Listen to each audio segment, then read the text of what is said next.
Rajasthan update. नमस्कार, आप देख रहे हैं न्यूज 21। आपके साथ मैं हूं रितिका पांडे। देश दुनिया की सबसे बड़ी खबरें सबसे पहले न्यूज 21 में। हमारे खास बुलेटिन में बहुत बहुत स्वागत है आपका। टोंक के बनेठा थाना इलाके में बजरी का अवैध परिवहन करते हुए 17 डंपर सीज करने का प्रकरण सामने आया है। मामले में बनेठा थानाधिकारी नरेंद्र सिंह को लाइन हाजिर किया गया। बनेठा थाने के 2 कांस्टेबलों को भी लाइन हाजिर किया गया। इलाके में अवैध बजरी खनन और परिवहन की शिकायतों के बाद टोंक एसपी ने गंभीरता दिखाई। बनेठा में अवैध बजरी खनन परिवहन पर कार्यवाही के लिए स्पेशल टीम गठित की गई। गोपनीय तरीके से गठित की गई स्पेशल टास्क फोर्स, उसी टास्क फोर्स ने इस पूरी कार्यवाही को अंजाम दिया।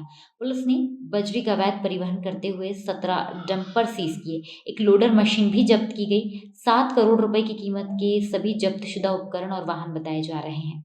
एसपी राजश्री राजवर्मा का सख्त निर्देश, अवैध खनन परिवहन नहीं किया जाएगा बर्दाश्त।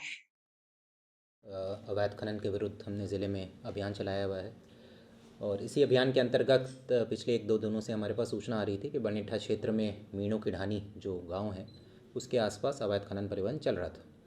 तो इस सूचना के आधार पर हमने एक स्पेशल टीम का गठन किया और पिछले 2 दिनों से हम रेकी कर रहे थे उस एरिया की।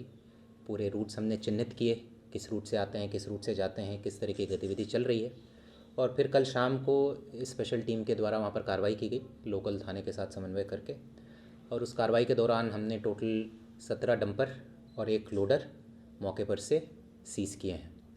साथ ही साथ उस एरिया में अवैध बजरी का स्टॉक करके भी रखा हुआ था, जो कि अभी फाइनल असेसमेंट तो नहीं हुआ है, बट जो अप्रॉक्सीमेट असेसमेंट है करीब 700 टन बजरी का है माइनिंग डिपार्टमेंट के द्वारा। एक 700 टन बजरी को सीज़ करने की भी प्रक्रिया अमल में लाई जा रही है। कहाँ ये पूरा नेक्सस किसके द्वारा चलाया जा रहा था बजरी का, क्योंकि रोक के बावजूद भी इतना बड़ा नेक्सस, क्या किसकी शह पर ये पूरा मामला चल रहा है?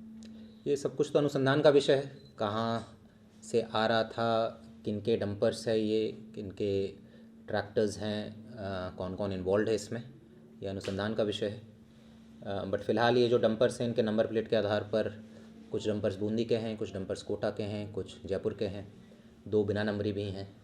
तो ये सारे हम अनुसंधान करेंगे कि इनके मालिक कौन है, ड्राइवर कौन है, कौन क्या कर रहा था, किनकी क्या संलिप्तता है। बजरी भरी होती है? बिल्कुल, डीटीओ के साथ हमने बात कर ली है और इन वाहनों का डिटेल्स हमने डीटीओ साहब को दे दिया है और इन वाहनों का रजिस्ट्रेशन कैंसिलेशन कराने की भी प्रक्रिया अमल में लाई जाएगी। बजरी भरी हुई थी इनमें या क्या खाली? बजरी जब हम गए मौके पर कार्रवाई करने तो ये बजरी भरने की प्रक्रिया में ही थे। जब टीम मौके पर पहुंची तो ये तुरंत बजरी को गिरा देते हैं, पर बजरी का अवशेष जो है सारे डंपर्स में था, तो उस बिना पर हमने कार्रवाई की। कितने मामले दर्ज किए गए हैं पूरे? मामला तो एफआईआर तो एक ही हुआ है, बिकॉज कार्रवाई एक सिंगल है। एक ही एफआईआर के अंदर ये 17 डंपर और 1 लोडर को जब्त किया है।